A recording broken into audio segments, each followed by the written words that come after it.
O Signore esteja convosco. Ele está no meio de nós. Proclamação do Evangelho de Jesus Cristo, segundo Marcos. Glória a vós, Senhor.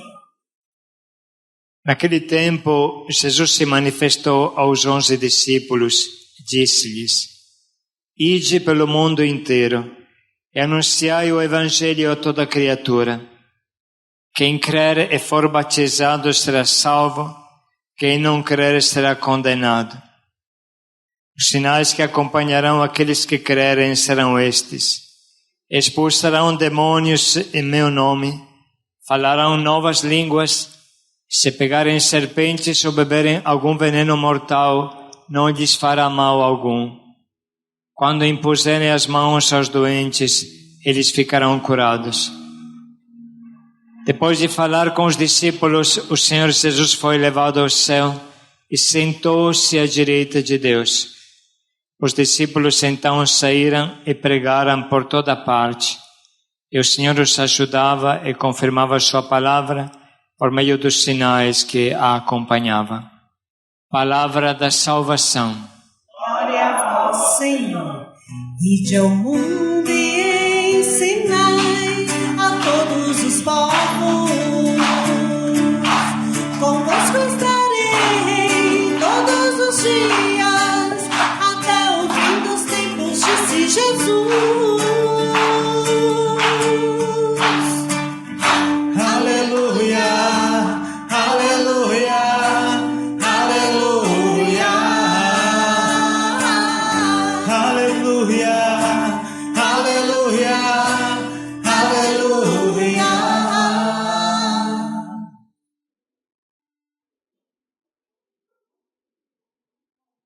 Vamos, portanto, refletir sobre esta festa da Ascensão que coroa o ciclo da Páscoa, que vai se concluir o próximo domingo, dia de Pentecostes, tanto que o Círio Pascal ele fica em todos estes 50 dias depois da Páscoa, e o último dia será o dia de Pentecostes. Depois usaremos o Círio só em alguns momentos especiais. Então precisamos compreender o que significa este ritmo, que a liturgia nos faz compreender. Reflita um pouco.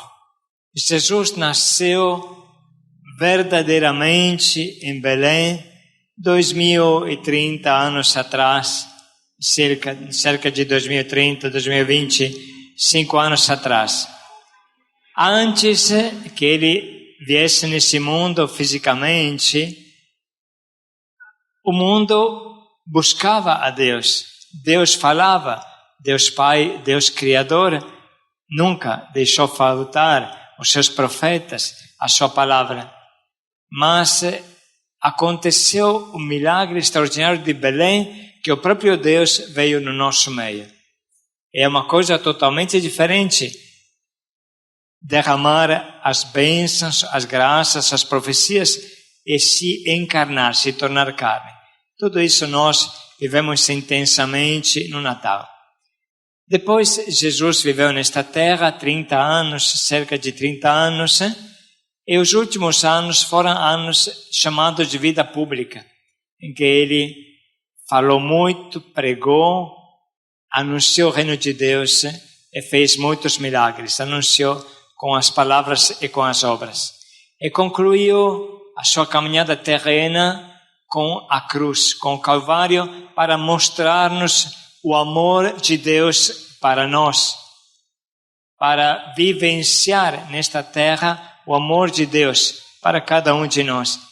Até a cruz, a cruz se tornou o nosso símbolo perene, porque na cruz nós, seres humanos, enxergamos o amor, quanto Deus nos amou. Porque o diabo foge da cruz, porque a cruz é claramente o amor de Deus, o sinal do amor de Deus, a expressão do amor de Deus por nós. Porque você ama tanto a sua mãe, porque ela se sacrificou por você. A nossa mãe se sacrificou por nós. Quantas noites às claras, quanta luta. Falamos que as nossas mães são guerreiras, não é? Quanta luta para fazer-nos crescer. É a mesma coisa. Olhar para a mãe, olhar para a cruz é a mesma coisa. Testemunha o amor imenso de Deus por nós. Então, durante a vida terrena, Jesus pregou, lutou, mas ele apareceu como homem. Ele era verdadeiro homem, conhecido como carpinteiro de Nazaré. Entende? Então, alguns compreenderam quem ele era, os apóstolos, por exemplo, os discípulos, muitos, mas outros não. Tanto que Jesus fala, eu enviarei o Espírito Santo e ele convencerá o mundo. Ele, o Espírito Santo que virá, e nós experimentaremos isso no próximo domingo. O Espírito Santo que virá convencerá o mundo, iluminará o mundo quanto ao pecado. O que é o pecado? É não acreditar em Jesus, ser fechados, não acreditar que é Deus feito carne no nosso meio. Quanto à justiça, que é a justiça? É reconhecer que Jesus é verdadeiramente o Filho de Deus. A justiça é a fidelidade de Deus. A justiça é o plano de Deus que se realiza. A justiça é a santidade do homem que responde a Deus. Então, o Espírito Santo convencerá e mostrará para nós quem Jesus é. É o dia de hoje, gente. Jesus sobe ao céu, aí só um tonto não entende que ele é Deus. Só um tonto pode dizer, é um fantasma. Pelo amor de Deus. Viveu junto a nós como carpinteiro. Pregou. Experimentamos o seu amor. Agora, não é mais carpinteiro. Não existe homem que suba ao céu. Entende? Então, este subir ao céu significa entrar, voltar a viver na condição de Deus. Quando ele veio nesta terra, ele depôs o manto, como se o padre tirasse a casula e a estola, entende? Parece uma pessoa normal, parece um carpinteiro, uma pessoa normal. Mas agora ele volta a viver na condição de Deus e contemporaneamente está unido a nós. Porque ele é a cabeça, ele não está separado de nós. Então arrasta todos nós também na condição de Deus. Faz todos nós entrar na condição de Deus.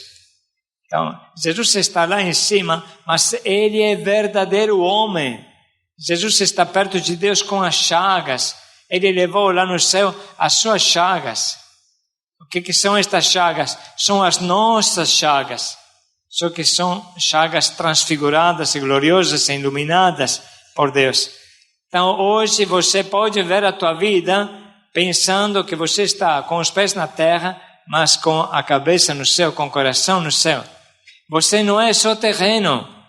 Você agora é divino. Você pode viver na condição de Deus, como Jesus.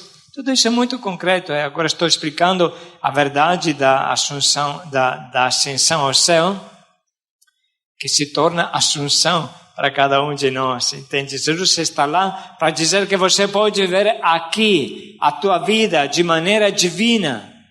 Você pode viver aqui a maneira de Deus.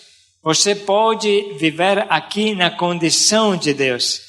Toda a tua luta, toda a tua fadiga, quem sabe outros não te reconhecem, te criticam, tudo isso pode ser vivido à maneira de Deus. Então, quando você faz o bem, não é só você que faz o bem, é Jesus em você que faz o bem, e você está ligado diretamente a Deus. A nossa vida tem um outro sentido, gente. A nossa vida não é mais rasa, a nossa vida não é mais chata. A nossa vida agora é o céu nesta terra.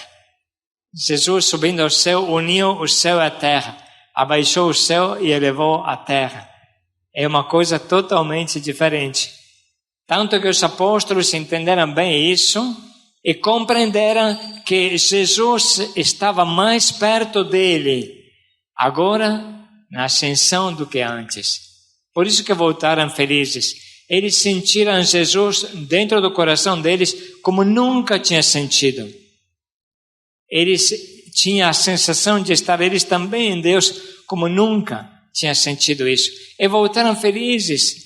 Repito, para quem custa a compreender isso, pelo menos pensa, como é que uma pessoa fica feliz, assim Jesus vai embora, eu fico aqui.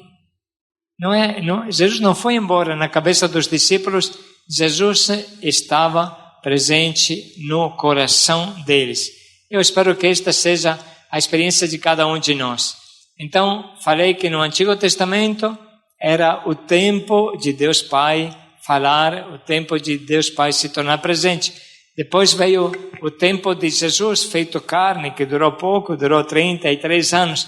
Aí depois que Jesus sobe ao céu, já o próximo domingo começa o tempo da igreja. Tanto que a gente leu aqui no Evangelho, os apóstolos saíram e pregaram em todo canto. E Jesus acompanhava eles com os milagres, com os sinais. Compreende? Durante a vida terrena, era Jesus que tomava frente e arrastava os discípulos que vinham atrás dele. Agora não. Agora são os próprios discípulos que vão à frente e Jesus que os acompanha. Percebe como é que é a inversão? Agora é o tempo da igreja.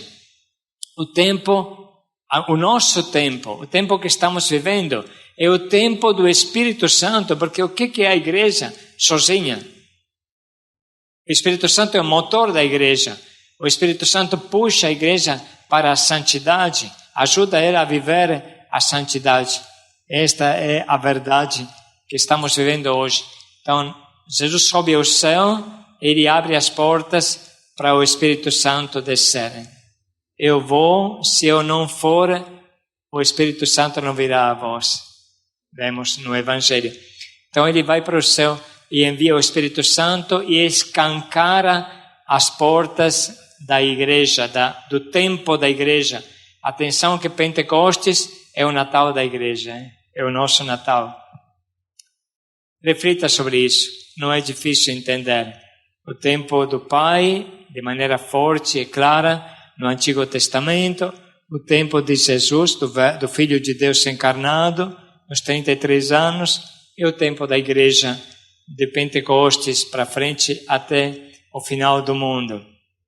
Então, irmãos, nós hoje podemos ter esta alegria.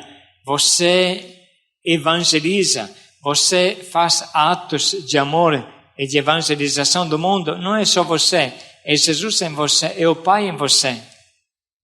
Aquela nuvem que fez desaparecer Jesus é a nuvem de Deus. No Antigo Testamento, vocês sabem bem, pelo diário que vocês escutam, que a nuvem representa o mistério de Deus. Então, Jesus volta na condição de Deus que ele tinha antes de se encarnar, mas volta com a sua carne. A carne entra em Deus. Isso que é coisa do outro mundo mesmo.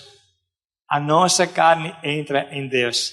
Esta carne tão ferida, tão machucada, tão frágil, entra em Deus. São mistérios maravilhosos, e a nossa cabeça é muito pequena, por isso que existe a adoração, por isso que existe a capela, porque você vai lá, fala, puxa vida, o Padre falou, o tempo do Antigo Testamento, que Deus Pai falava muito, o tempo de Jesus nesta terra, até aqui eu entendo, o tempo da igreja, de Pentecostes, o que significa tudo isso? Aí você vai pensando, ruminando, guardando todas estas coisas no teu coração, como Maria fazia. Aí você vai compreendendo sempre mais. Importante é entender que agora os anjos vêm para nós e falam, por que vocês estão olhando para o alto? Por que vocês estão olhando para o alto? Este é o tempo de arregaçar as mangas, vai para trabalhar. Agora, Jesus voltará. Mas ele volta também através de você nesse mundo. Hoje você é Jesus nesse mundo e ele mora no teu coração. E o Papa Bento XVI, como escutamos no diário, ele dá alguns exemplos. Pensa, São Francisco, que todos amamos, foi uma expressão, uma irrupção, um entrar novo de Deus no mundo. Talvez quem não conheça São Francisco, conheça Irmã Dulce, Santa Dulce dos Pobres, Irmã Dulce. Ela também é uma irrupção, um entrar de novo, poderosamente, de Deus nesse mundo. Os santos representam um novo mergulho de Deus nesse mundo. E quem sabe que hoje possa ser você, o santo pelo qual Jesus se torna presente nesse mundo de maneira forte. Bento XVI fala que Jesus veio e Jesus voltará no final dos tempos. Neste no tempo intermediário, existe a Eucaristia, que Jesus vem sempre na Eucaristia. Existe Jesus nos pobres, existe a presença dele na palavra, tantas presenças, mas existe também a presença de Jesus em você para este mundo.